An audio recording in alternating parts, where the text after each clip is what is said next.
নমস্কার বন্ধুরা, welcome to my ভোজন চ্যানেল। আজকে আপনাদের সাথে বাহারি কাতলার রেসিপি শেয়ার করে নেব আদা রসুন পেঁয়াজ ছাড়া। নিয়েছি সাদা তিল আর পোস্ত, নিয়েছি কিছুটা সর্ষে, একটা বড় মাপের টমেটো কুচি করে নিয়েছি দুটো শুকনো লঙ্কা। তিলটাকে একটু রোস্ট করে নিয়ে তারপরে পোস্তর সাথে কুড়িয়ে নিয়েছি, তারপরে টমেটো আর শুকনো লঙ্কা দিয়ে বেটে নিয়েছি। এখানে কড়াইয়ে সর্ষের তেল দিয়ে তাতে দিয়ে দিয়েছি নুন। এবারে নুন হলুদ মাখানো মাছগুলোকে দিয়ে ভালো করে ভেজে তুলে নেব। প্রত্যেকটা মাছ ছেড়ে দিয়েছি, দিয়ে এক পিঠ ভাজা হয়ে গেছে, আর এক পিঠ উল্টে দিলাম। এবার মাছগুলোকে তুলে নিচ্ছি। আর আমি আগে থেকে কাঁচা লঙ্কা আর কারি পাতা ভালো করে ধুয়ে রেখে দিয়েছিলাম।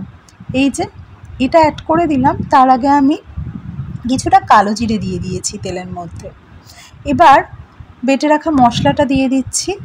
কারি পাতা থেকে খুব সুন্দর গন্ধটাও বেরিয়েছে, আর তখন মশলাটাও পড়ে গেছে। ভালো করে কিছুক্ষণ কষিয়ে নিয়েছি। তারপরে এখানে পিওর হানি দিলাম। 1 স্পুন পিওর হানি অ্যাড করার পরে গ্যাসের ফ্লেমকে মিডিয়াম টু লোতে রেখে ভালো করে একটু কষিয়ে নিলাম মশলাটা। তেল ছেড়ে গেছে, তখন আমি মশলার বাটি ধোয়া জলটাও দিয়ে দিলাম। দিয়ে একটু সবটাকে ভালো করে মিশিয়ে নেওয়ার পরে এখানে অ্যাড করে দেবো স্বাদ মতো নুন। নুনটা দিয়ে আরও একটু নাড়িয়ে নিলাম। এবারে দিয়ে দেব ভাজা মাছগুলো দিয়ে একটুক্ষণ ফুটিয়ে নেওয়ার পরে এখানে অ্যাড করে দিচ্ছি সর্ষে জলে গুলে রেখেছিলাম সেই জলটা, ওপর থেকে দিয়ে দিলাম। এবার কিছুক্ষণ ফোটার পরে মাছগুলোকে একবার উল্টে দিলাম।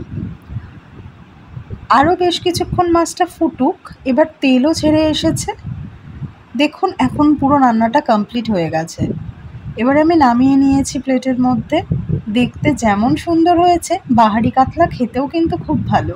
Thanks for watching. রেসিপিটি ভালো লাগলে লাইক আর কমেন্ট করবেন প্লিজ। আর চ্যানেলটি যদি ভালো লাগে তাহলে পাশে থাকবেন আর সাবস্ক্রাইব করবেন।